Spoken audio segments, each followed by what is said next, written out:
the world's most successful designers, Giorgio Armani said he fell into fashion almost by accident.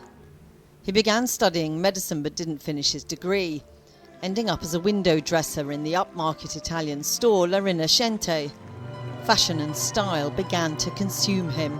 He initially designed menswear for Nina Cerruti, but less than a decade later, he launched his own brand and never looked back. There have been many great moments, from the beginning until today, different moments. Some very strong, some less emotional, some more normal, routine. It's all part of the system. But maybe my most emotional moment was when I saw my cover on Time. The clothes, precision designed to look effortless, an antidote to the rigid power dressing of the 80s. It's been a pleasure talking to you, Madame Jost. They appeared in Hollywood films, most notably in American Gigolo, his suit showcased by Richard Gere. Celebrities loved to wear them on the red carpet. He launched this famous David Beckham poster in Selfridges. There was Armani perfume and cosmetics, hotels, restaurants, nightclubs and even chocolates. Worth over £8 billion, Armani was said to be the richest LGBT person in the world. He had a long-standing relationship with his business partner, fellow fashion designer Sergio Galliotti, who died in 1985.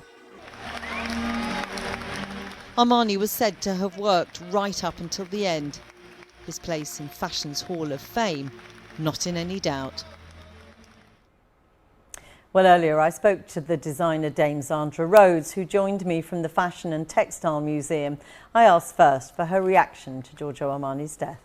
It was just a tremendous shock. I mean, I haven't seen Giorgio for a long while. We did a show together in Japan in the early 2000s when we were voted, they chose the top 5 designers of the world, and I was one, and Giorgio was another, and Karl Lagerfeld was another, and Perry Ellis. So I'm a bit worried about how everyone's disappearing from that group. Well, it's good to have you with us today, definitely. You were polar opposites, really, in terms of the way that you designed, you know, your flamboyance and colour up against his much more muted styling. But what did you admire about him?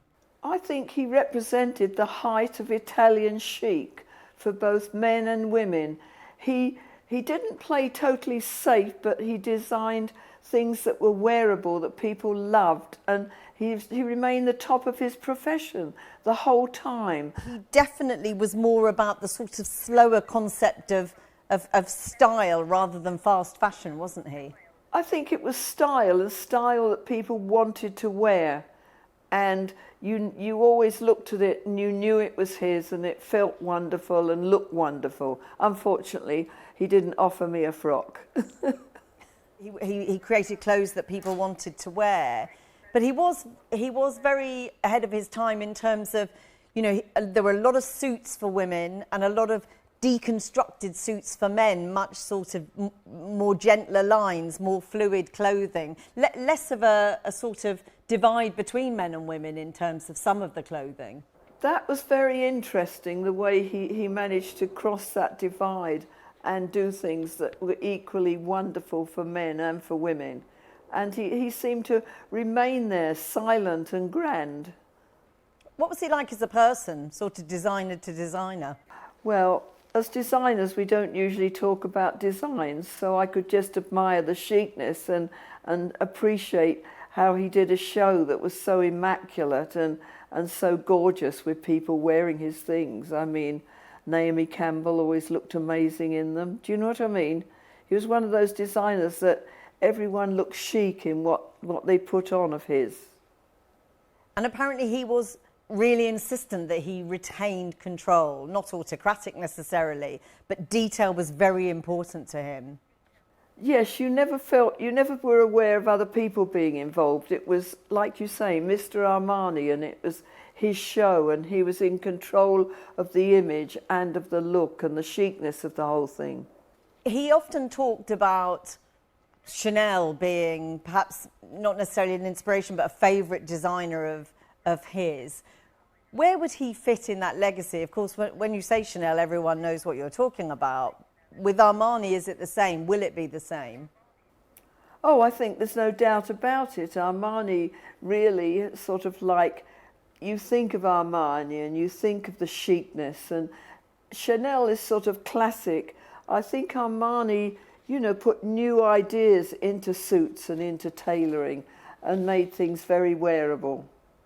And it's interesting, one of the things he said in an interview he appears to have done very, very recently, just before he died, he said one of the things that he was really pleased about was that his clothes were reaching a new audience. They do very well on vintage sites, apparently. Well, I think vintage is sort of like the phenomenon of today, whereby all the lovely young people now look for all those things, and I'm sure his things are going to be something that they're going to be now extra specially looking at, just in case they don't get one in time. Dame Zandra Rhodes, thank you so much for talking to us today. Thank you so much for asking me.